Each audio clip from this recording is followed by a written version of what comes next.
They called my name, Angeline Summer, Master of Business Administration, and I felt the weight of years collapse into that moment. I had balanced late-night studying with early mornings making Lily's breakfast, had poured every ounce of myself into getting this degree. Walking across that stage was supposed to feel like triumph. But as I glanced toward the crowd, my victory curdled into humiliation. There he was, Ryan, my husband of 4 years. He should have been standing with my parents, waving proudly, holding our daughter. Instead, his arm was draped around Sabrina's waist. Sabrina, my best friend since the 7th grade. The one who held my hand through heartbreaks. The one who swore she'd always protect me. They stood pressed together, like a couple, her manicured nails resting on his chest. And my parents? They were on the far side, their faces stiff with shock.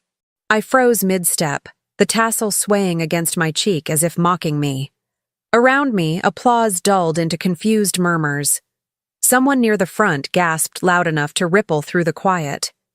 The principal extended my diploma with a congratulatory smile, unaware of the knife twisting in my chest. I reached for it with trembling fingers, but instead of moving on, I tightened my grip on the microphone at the podium. "I have something to say," I heard myself declare, voice sharper than I intended. The room stilled. Hundreds of eyes drilled into me, but my gaze was locked on the two of them, standing smug and unashamed. "Ryan," I said, my voice cracking once, then solidifying with steel. "Thank you for showing me exactly who you are. And Sabrina, my maid of honor, my so-called sister, thank you for standing beside him today so I didn't waste another breath pretending either of you had my back." Gasps shot through the auditorium like bullets. The principal tried to tug the microphone gently away, but I yanked it closer. My whole body shook, not from fear, but from fury that had been building for months, waiting for this eruption. "You think you humiliated me by choosing today? On the day I finally finished the degree I paid for by sacrificing my youth, my sleep, and my damn inheritance? No, you've humiliated yourselves, in front of my classmates, in front of my professors, in front of my daughter, who deserves better examples than liars." My voice carried, clear and sharp. A professor in the front row set down his phone. Recording, I realized dimly. Somewhere near the back, Lily's little voice called out, confused, "Mommy?" My chest cracked, but I refused to let it show. Sabrina's face flushed crimson. She tried to tug Ryan's arm down, but he stood rigid, jaw clenched. He always hated losing control. Well, this was me ripping it away for good. I lifted my diploma, paper trembling in my hand. "This is mine. I earned this. Not because of you, Ryan, but in spite of you. And as of today, you've lost me. Enjoy your little prize." Before anyone could stop me, I walked off the stage, cap sliding down my hair, gown billowing behind me like armor. My heels clicked against the polished wood, each step a hammer pounding the coffin of our marriage shut. The whispers erupted instantly. Students turning to each other, phones flashing, professors murmuring, parents shielding their kids' ears. It didn't matter. I had detonated the truth in front of everyone, and the smoke was still curling through the air. By the time I reached the doors at the back, Ryan finally moved, shoving past chairs to chase me. "Angeline, wait!" I spun on my heel, holding the diploma against my chest like a shield. My voice cut through the chaos. "Don't you dare. Not here. Not ever again." The doors slammed behind me, cutting off the noise. Outside, Tucson's sun was merciless, pouring heat across my shoulders. But I didn't flinch. I kept walking across the courtyard, past families laughing and snapping photos, past classmates hugging with joy. Their eyes flicked toward me, whispers spreading like wildfire. But I didn't care. Every step away from that auditorium felt like oxygen filling my lungs after years of suffocation.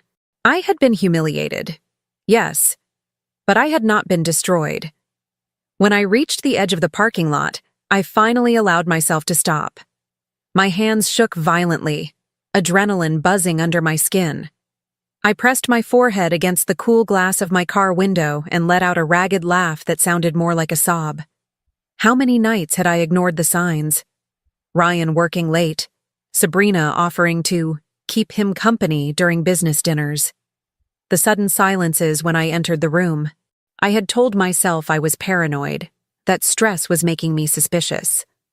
No more. The truth had stood up beside him on my graduation day, arm wrapped around his waist, nails digging into my trust until it bled. I slid into the driver's seat, diploma tossed carelessly on the passenger side. The leather was hot, but it grounded me. I gripped the wheel, staring out at the endless stretch of desert road ahead. He thought he broke me by making his betrayal public. He thought standing with her in front of my entire community would humiliate me into silence. He was wrong. I was done crying, done begging, done giving him the benefit of the doubt. From this moment on, I wasn't a wife betrayed. I was a woman wronged, and he would learn exactly what that meant. My reflection in the rearview mirror looked nothing like the woman who had stepped onto that stage minutes ago. My cheeks were streaked with tears, my lipstick smudged, but my eyes burned with something new. This wasn't the end of my story, it was the beginning of his unraveling. I turned the key in the ignition, my vow ringing louder than the engine. I will destroy you, Ryan, piece by piece. And Sabrina, you'll wish you never called me sister. And with that, I drove away from the ruins of my old life into the fire of my revenge. When people saw me walk out of that auditorium, they probably thought the betrayal started there. But the truth is, it had been building for years. I married Ryan when I was 22, fresh out of undergrad, wide-eyed, and stupidly in love. He was older, charming, with just enough ambition to make me believe we were building something together. He used to tell me, "You're my anchor, Angeline. I couldn't do any of this without you." I carried those words like gospel. I worked double shifts at a local cafe while finishing classes, just to keep our rent paid. He bounced from job to job until finally deciding to start his own marketing firm. And who wrote the first check to get him off the ground? Me. Every penny of the inheritance my grandmother left me, gone into his office space, his equipment, his endless networking dinners. I told myself it was an investment in our future. That's what love is, right? Sacrifice. Partnership. But sacrifices started piling up in one direction only.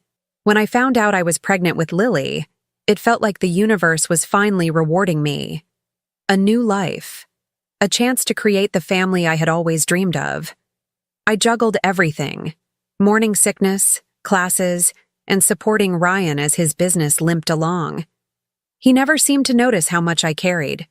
He loved to remind me, "My work is for us. You'll thank me when we're comfortable." Except, comfortable never came. I covered bills when his clients flaked. I stayed up late editing his proposals while nursing Lily. I postponed job offers after grad school so I could help him just one more year. And when I suggested maybe he should help more at home, he laughed. "You're better at that stuff, babe. Don't stress." The cracks were there, obvious as daylight, but I filled them with excuses. When he stayed out late, I believed his claims of client dinners. When Sabrina offered to tag along to support him, I thought it was kindness. She was my best friend. We'd known each other since middle school, made pinky promises to never betray each other. I trusted her with my secrets, my home, even my daughter. There were moments that gnawed at me. The way their jokes seemed too private, the way Sabrina lingered at his side during family gatherings.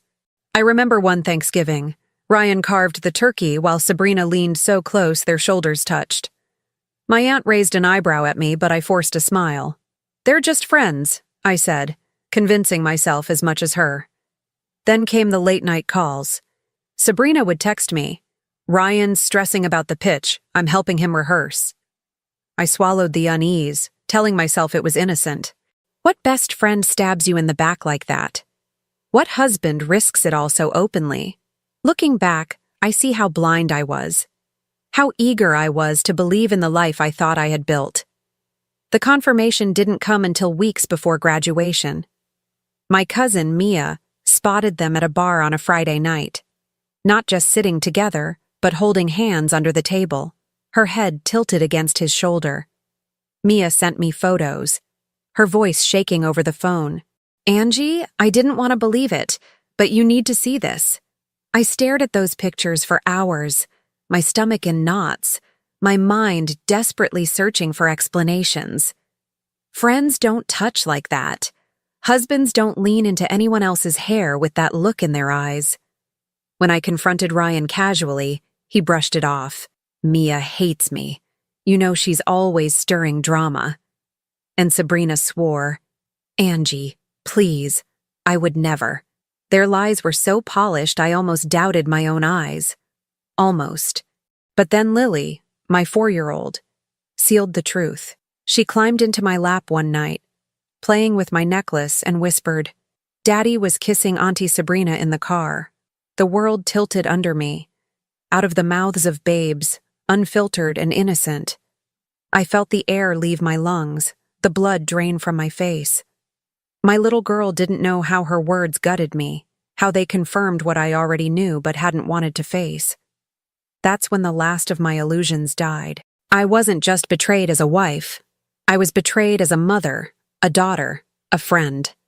Every sacrifice I made, every hour I worked, every dollar I poured into him, it all came back as betrayal. And if they thought I'd swallow it quietly, they had no idea who they married. The night after graduation, I sat alone at Mia's apartment, staring at my diploma propped on the counter. It should have felt like victory. Instead, it looked like a tombstone marking the death of my marriage. I'd spent enough years waiting, forgiving, excusing. No more. The switch flipped quietly, but once it did, there was no turning back. I wasn't going to beg Ryan to explain. I wasn't going to cry in front of Sabrina. I was going to dismantle everything they thought they could take from me, one calculated move at a time. The first step was money. Our joint accounts had been his playground for too long. At dawn, I logged in, fingers trembling but steadying with each click. I froze his debit card, rerouted alerts to my phone, and shifted the remaining balance into an account only I controlled. My grandmother's house deed, which I had stupidly put under his name for tax purposes, was next. My lawyer, a sharp woman named Carla recommended by Mia's husband, assured me we could reverse that transfer since the funds were mine alone. I scheduled an appointment for the following week. By mid-morning, I had canceled every auto payment tied to our joint credit cards. His gas, his gym, his streaming services, gone. He'd feel the cut immediately. Then came the house. I walked through each room that afternoon, Lily skipping at my heels, her small hand clutching her stuffed rabbit. Our life was scattered everywhere. His golf clubs by the door, Sabrina's forgotten sweater on the couch, the framed wedding photos that now looked like evidence in a case study on betrayal.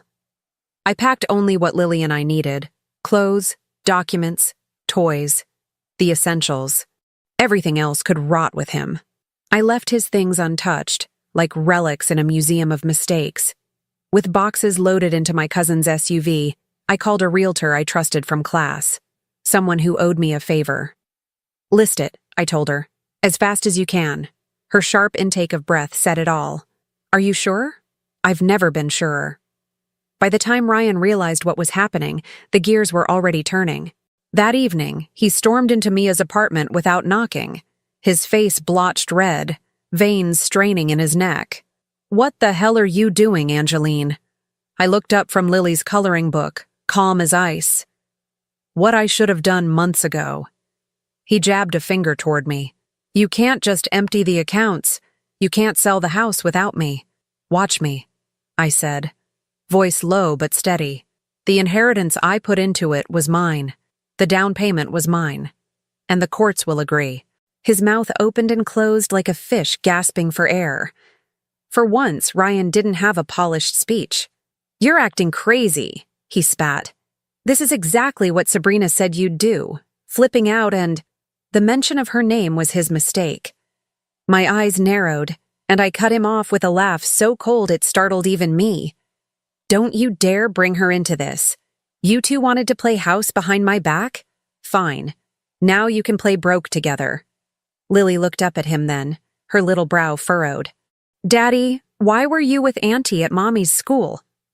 The room fell into silence so heavy it pressed against the walls. Ryan's face drained of color. He stammered, Sweetheart, that's not... I scooped her into my lap before he could spew another lie. Go wash your hands for dinner, baby, I told her gently. She scampered off, leaving the truth hanging like a noose around his neck. When the door clicked shut behind her, I stood. You can rant all you want, Ryan. But this time, I'm already ahead of you. The accounts are frozen, the house is listed, and tomorrow, Carla will file the first papers. His jaw clenched so hard I thought his teeth might crack. You'll regret this. I stepped closer, my face inches from his. No, Ryan. You will. For a split second, I saw the panic flicker in his eyes. He realized then that the woman he had underestimated, dismissed and betrayed, wasn't broken. She was calculating. She was already in motion. He slammed the door when he left, rattling the frames on the wall. But even the echo of his anger couldn't shake me. If anything, it steadied me. That night, as Lily slept beside me, I opened my laptop and drafted the list of everything I would strip from him: finances, reputation, comfort, pride. One by one, I would reclaim every sacrifice I had made. This wasn't grief anymore. This was war. And for the first time in years, I felt alive. The fallout came faster than even I expected. The morning after Ryan barged into Mia's apartment, his text messages turned frantic. My card's not working. Then, did you move the money? By noon, it escalated to all caps. You're going to ruin us. I didn't reply. Silence was louder than any words. By evening, Mia sent me a screenshot from Facebook. A mutual acquaintance had posted a blurry photo from graduation. Me on stage, gripping the microphone, Ryan in the crowd with Sabrina clinging to his arm. The caption read, Wild scene at U of A commencement. Wife calls out cheating husband and best friend in front of everyone. Respect. The comments exploded. Former classmates chimed in, tagging friends, asking for details. Someone uploaded a video clip. Within hours, the story was spreading across Tucson like wildfire. Ryan prided himself on being a respected businessman. That facade cracked the second people realized his betrayal wasn't whispered gossip. It was recorded fact. The first consequence hit him at the gas station. He tried to swipe his joint account card, only to have it declined. He called the bank, demanding answers, only to discover access had been frozen. That night, he raged over text, accusing me of financial abuse. I almost laughed. Funny how quickly betrayal turns men into victims when their wallets are touched. Meanwhile, Sabrina's world was collapsing in a different way. She worked at a mid-sized law firm as a paralegal. By Monday, whispers swirled around the office. A client had recognized her in the graduation video. Her boss, embarrassed by the distraction, pulled her aside. Your personal choices are bleeding into the firm's reputation, he told her, according to another paralegal I knew. Sabrina's social media went private, but not before screenshots of her and Ryan together leaked into group chats all over town. I didn't have to lift a finger. Their own arrogance was eating them alive. At home, well, what was left of it, the ripple effects were even sharper. My parents, who had welcomed Ryan as their own son, refused to answer his calls. My mother told me, he made his choice the second he walked into that ceremony with her. They threw their full support behind me, offering to help with Lily whenever I needed. Friends picked sides. Some messaged me privately, confessing they had suspected something for months. Others admitted Sabrina had crossed boundaries, but they hadn't known how to tell me. It stung, but the truth freed me from illusions. The loudest support came from strangers. On community boards, people cheered the way I confronted him. Finally, a woman who didn't stay silent. One comment stuck with me. She didn't just get her degree, she graduated from putting up with trash. Ryan, of course, hated the attention. His pride couldn't stomach being the punchline of an online joke. He called repeatedly, switching from anger to pleading within minutes. You can't just leave me like this, Angie. he snapped one night over voicemail. You know Sabrina isn't serious. She's just convenient. Don't blow up our life over one mistake.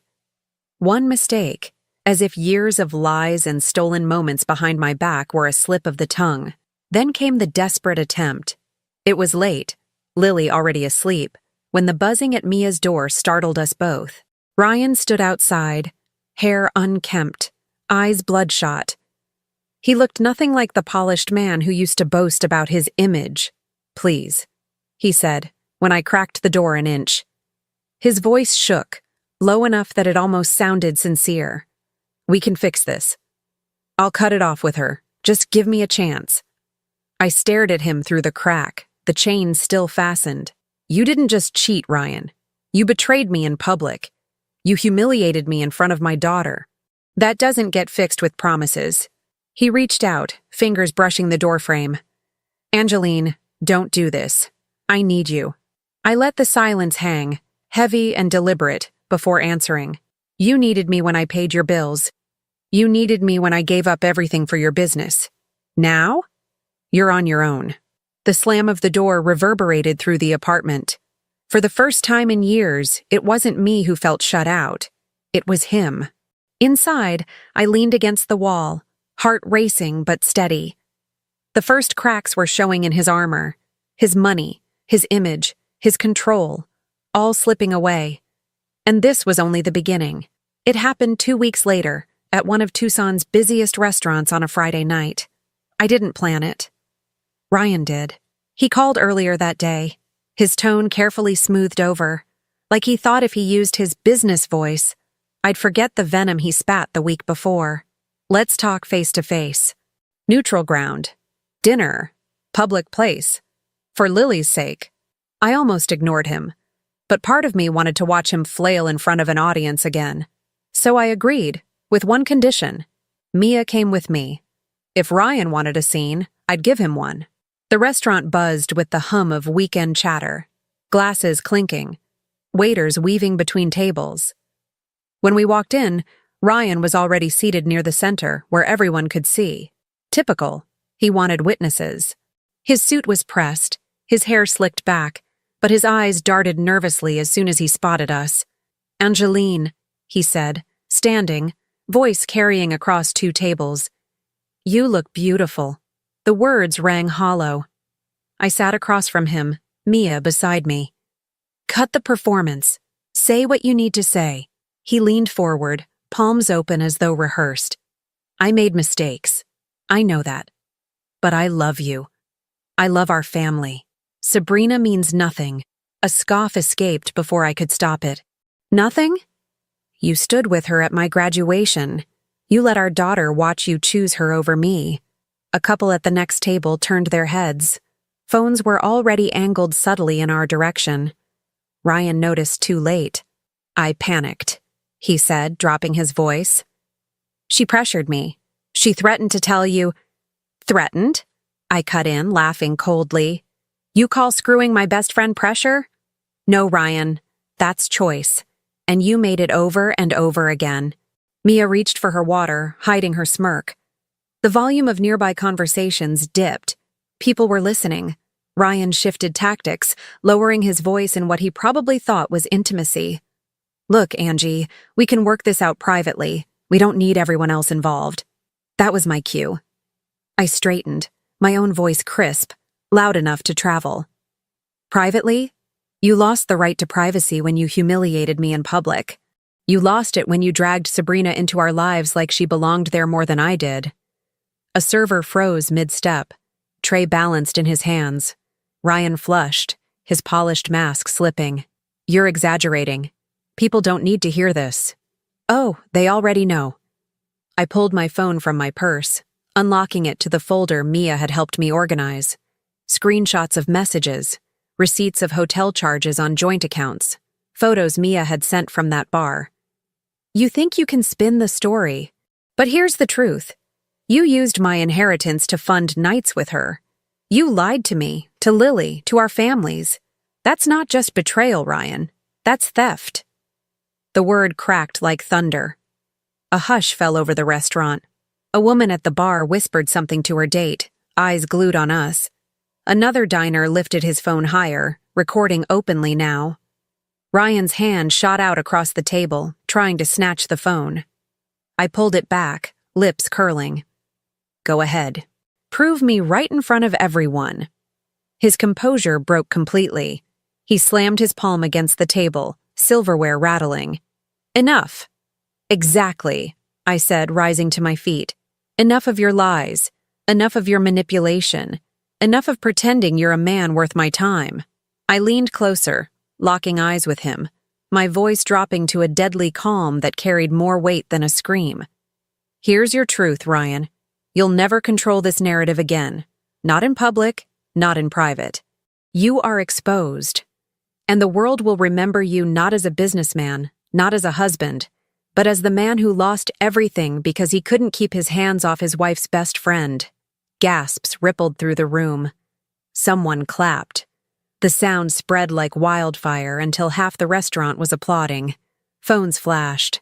Ryan's face burned crimson, his mouth working soundlessly as if trying to form a rebuttal. Sabrina wasn't there, but by the end of the night, she might as well have been. The video of his humiliation would spread within hours, and she'd see exactly how quickly his loyalty crumbled under pressure. I turned, gesturing for Mia. We're done here. As we walked out, the applause followed, mixed with murmurs and whispers that would soon become headlines on local feeds. My pulse raced, but my steps were steady, each one sinking deeper into the satisfaction of control. Behind me, Ryan's voice cracked through the noise, desperate and broken. Angeline, wait! I didn't look back. On the sidewalk outside, cool night air wrapped around me. Mia laughed, shaking her head. You realize that line is going to be everywhere by morning, right? I exhaled, finally smiling. Good. Let it spread. He wanted a stage. I just gave him his performance. Inside, Ryan was still trapped in the spotlight, drowning in the applause that mocked him. And this time, it wasn't me walking out humiliated. It was him, stripped bare in front of everyone he wanted to impress, and it was only going to get worse. The restaurant video hit the internet before I even made it home that night. By morning, it was everywhere. Twitter threads, Facebook groups, Instagram reels, each one looping my voice over and over. You are exposed, and the world will remember you not as a businessman, not as a husband, but as the man who lost everything because he couldn't keep his hands off his wife's best friend. Hashtags sprouted like weeds. Graduation gate, best friend betrayal, summer showdown. By noon, even my classmates were texting me clips. Angie, you've gone viral, one wrote, adding a laughing emoji. Another sent a screenshot of Ryan's LinkedIn profile with comments roasting him. Great at marketing, terrible at loyalty. Ryan, of course, couldn't stay silent. He never could. 3 days later, he launched his damage control. His Instagram, usually filled with golf selfies and motivational quotes, suddenly turned into a soapbox. He posted a polished photo of himself at his office desk, sleeves rolled up, expression grave. The caption read, "No marriage is perfect. Mistakes were made. But the internet shouldn't be the jury for private matters. My family deserves better than gossip and half-truths." I almost choked on my coffee. Gossip, half-truths. The audacity of calling his betrayal mistakes, like forgetting an anniversary dinner. But what made me laugh hardest was the comments. He expected sympathy. Instead, he got roasted. One user wrote, "Bro, your wife exposed you on stage at her graduation and you're worried about gossip." Another, "Mistakes? Like holding your wife's best friend in front of her kid?" Thousands of likes piled under every sarcastic comment until his post turned into a meme. That should have been enough humiliation. But Ryan doubled down. The following week, he somehow wrangled a slot on a local morning show, the kind where hosts sip coffee and discuss community events. He sat there in a crisp suit, hair slicked back, voice dripping with fake remorse. "I just want people to understand," he said, "that social media has twisted this. I never meant to hurt Angeline. She was my rock, but she let her cousin feed her lies, and she blew up our private struggles in public. I sat at Mia's kitchen counter watching the broadcast on her iPad, my jaw tightening. Lies? Cousin? He was painting me as hysterical, manipulated, irrational. Every tired stereotype rolled into one. Mia smacked the counter. He's trying to spin you into the crazy ex-wife. Don't let him. I didn't plan to. That night, I opened the folder of receipts I'd been quietly collecting. Screenshots of texts, email confirmations of hotel bookings, photos Mia had sent me, bank statements showing dinners and trips charged to our joint account. I hadn't wanted to go nuclear, but Ryan had just signed his own death warrant. I sent a handful of files to a journalist friend from my program who freelanced for a local blog. Within 48 hours, the headline dropped. Receipts tell a different story. Tucson businessman funded affair with wife's inheritance. The article laid it out clean. Screenshots of Ryan texting Sabrina at 2 a.m., hotel charges on nights he claimed to be working late, deposits from my inheritance that lined up exactly with his business trips. The cherry on top was Lily's daycare bill, paid late while he shelled out hundreds for steakhouse dinners. The internet devoured it. People reposted screenshots with captions like, "Imagine cheating on your wife and using her grandma's money to pay for it." Even LinkedIn turned against him. A recruiter commented under his latest post, "Integrity matters more than strategy. Pass." The comment racked up thousands of likes. By the end of the week, Ryan shut down his Instagram, set his LinkedIn to private, and stopped showing up at his office. Sabrina didn't fare better. Someone leaked her firm's email, and clients flooded the inbox with complaints. How can we trust a paralegal who sneaks around with married men? Her boss eventually placed her on indefinite leave. The backlash became entertainment. TikTok creators reenacted my graduation speech, complete with caps and gowns. Memes of Ryan with captions like, "Trust me, babe, it's just networking," spread faster than he could delete them. The final blow came when Dahmer's Summer Showdown trended nationally for 24 hours after a popular relationship podcast covered my story. The hosts read excerpts from the restaurant video, laughing at his attempts to defend himself. One even said, "Honestly, Angeline's line should be on a t-shirt." Ryan texted me at 2 a.m. that night. "You've ruined me. Are you happy now?" I stared at the screen, the words blurring with satisfaction. For years, he'd taken without consequence. Now, he was choking on the bitter taste of accountability. I didn't respond. Not yet. The silence was still working. But as I lay in bed, the weight of everything hit me. It wasn't just about revenge anymore. It was about rewriting the story he tried to tell about me. The weak wife, the hysterical mother, the gullible fool. I was none of those things. The public had chosen a side, and it wasn't his. The truth was louder than his spin, and every attempt to twist the narrative only tightened the noose around his reputation. Ryan wanted to play the PR war. He forgot one thing. I had the receipts, the resilience, and the rage to win it. And he hadn't even seen my final move yet. The courtroom didn't feel like justice at first. It felt like exposure, like someone pulling every bruise and scar of my marriage into the light. But that was the point. If Ryan wanted to hide behind appearances, I was going to strip them all away in front of a judge. Carla, my attorney, didn't waste time. She stacked a binder thick with receipts, screenshots, and bank records on the table so hard it echoed. Ryan flinched. His lawyer tried to set a calm tone, talking about misunderstandings and shared marital expenses. But the moment Carla slid the Phoenix Hotel receipt across the table, dated the exact night Lily had a fever and I sat up alone with her, the room tilted in my favor. "Your Honor," Carla said, her voice like a blade, "we are not talking about shared expenses. We are talking about my client's inheritance being funneled into her husband's affair. We are talking about betrayal funded by stolen trust." Ryan shifted in his chair, tugging at his tie. He had walked in with that same smug posture he always wore at business meetings, the one that used to intimidate me into silence. But every piece of evidence Carla presented knocked another brick out of his wall. Bank transfers lining up with Sabrina's trips. Restaurant bills charged on nights he claimed to be with clients. Text messages promising her the life my sacrifices had built. Then came the custody discussion. He had the audacity to argue for joint custody, leaning into the microphone with a steady voice like he'd practiced in the mirror.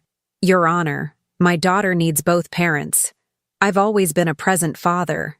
Carla didn't blink. Dedicated fathers don't let their child watch them kiss another woman in the family car.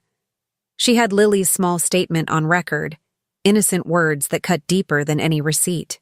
The judge's gaze landed on Ryan, sharp and unimpressed.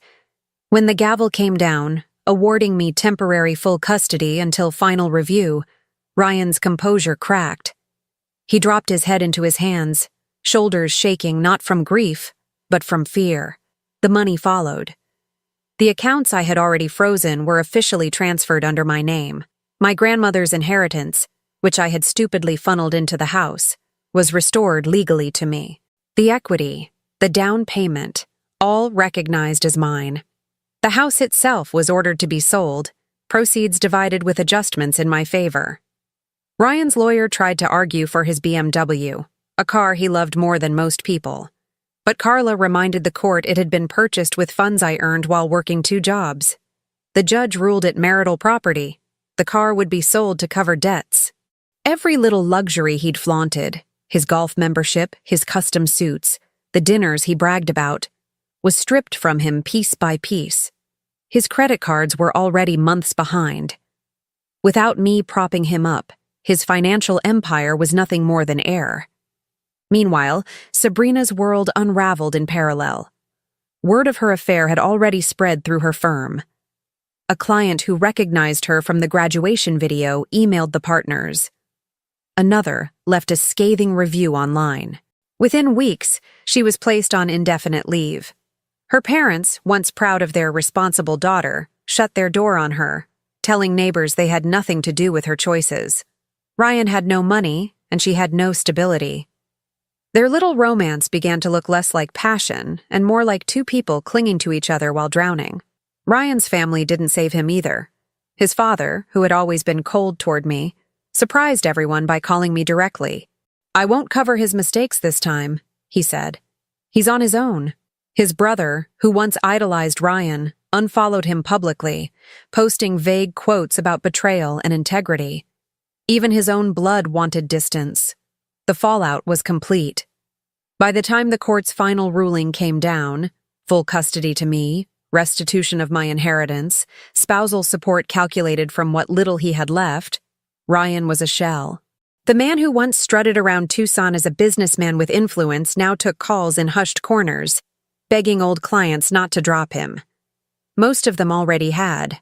I walked out of the courthouse that final day holding Lily's hand, the Arizona sun warm on my face.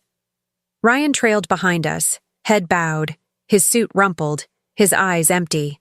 For once, he wasn't the man in control.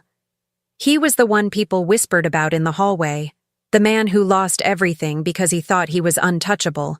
And I knew, as Lily swung my hand and skipped down the steps, that this wasn't just revenge. This was reclamation.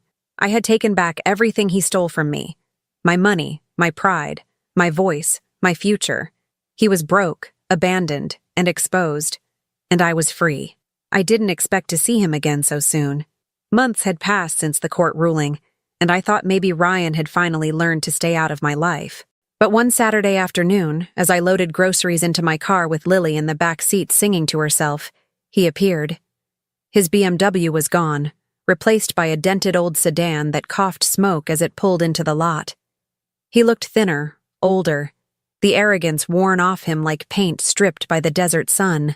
For a second, I almost didn't recognize him. "Angeline," he said, stepping closer, hands raised as if I might run. His voice was hoarse, no trace of the polished confidence he once wore like cologne. "Please, just hear me out."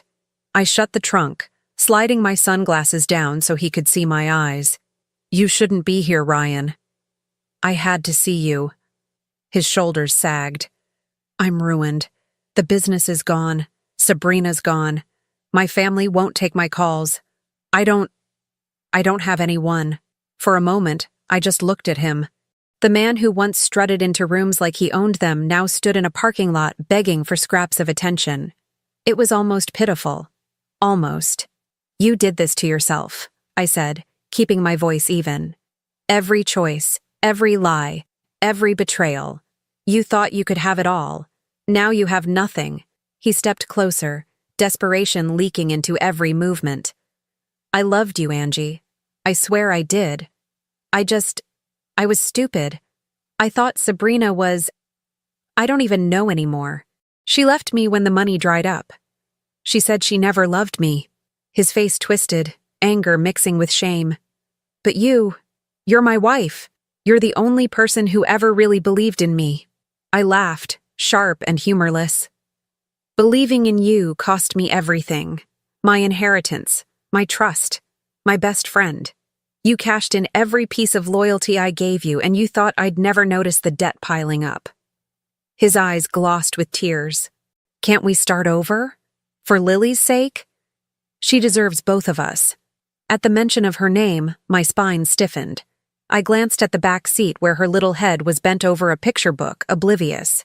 Don't you dare use her as your excuse. You had your chance to be her father. You threw it away when you kissed another woman in front of her. The silence between us was heavy, broken only by the rattle of carts in the distance. Ryan's lips trembled, but I didn't feel sympathy. Not anymore. I had burned through every ounce of pity during the nights I cried alone, wondering why I wasn't enough. He dropped to his knees right there on the hot asphalt, hands clasped like a sinner at confession. Please, Angie. I'll change. I'll do anything. Just don't leave me like this. I can't survive without you. For the first time, I crouched so we were eye level. I wanted him to see my face clearly when I said the words he would never forget. You're not broken because of me, Ryan. You're broken because of you. You were the architect of your own destruction. I just stopped cleaning up the mess. His breath hitched, a sob escaping. You can't mean that. We had a life. We had a lie, I cut in. And I'm done living in it. I stood, brushing imaginary dust off my jeans, and opened the car door. Ryan stayed on his knees, staring at the ground as if the cracks in the pavement might swallow him whole.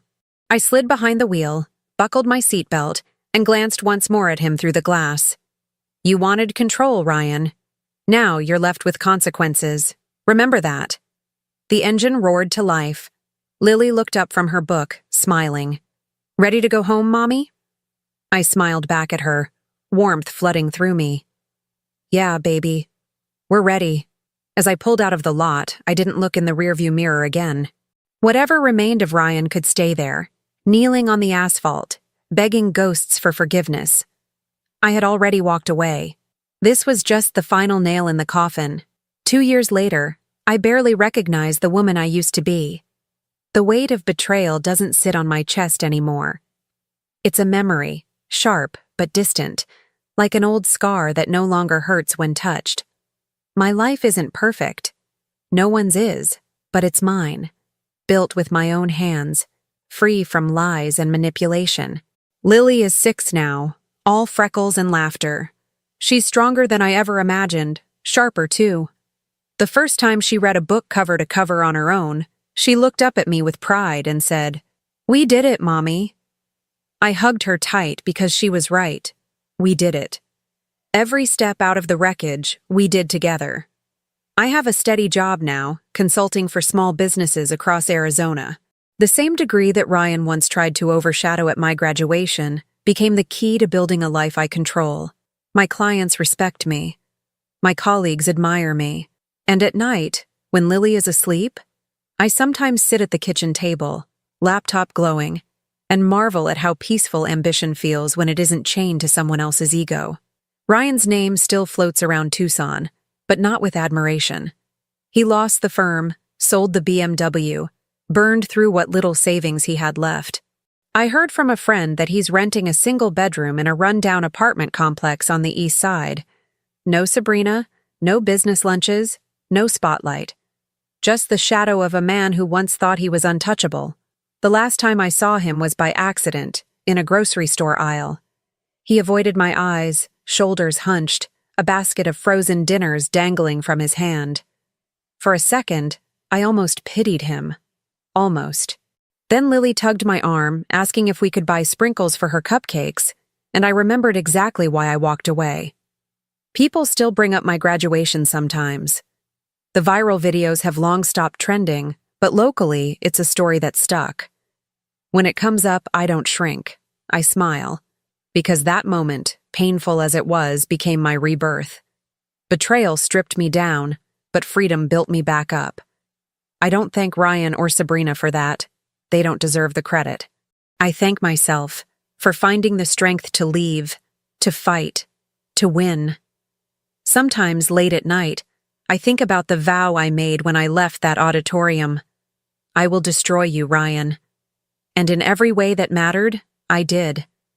But the greater victory wasn't in watching his downfall. It was in reclaiming my life, my dignity, and my daughter's future. As Lily grows, I want her to remember this. Betrayal doesn't define us. Survival does. The power to rebuild, to walk away, to choose peace over chaos. That's where strength lives. Ryan is nothing more than a ghost in my story now, a reminder of who I'll never be again. And me? I'm alive, free, and unashamed. Because the truth is simple. I didn't just survive betrayal. I thrived beyond it. Thank you for watching till the end. If this story hit you, click that hype button and let me know your thoughts or even your own experiences down in the comments. Don't forget to subscribe and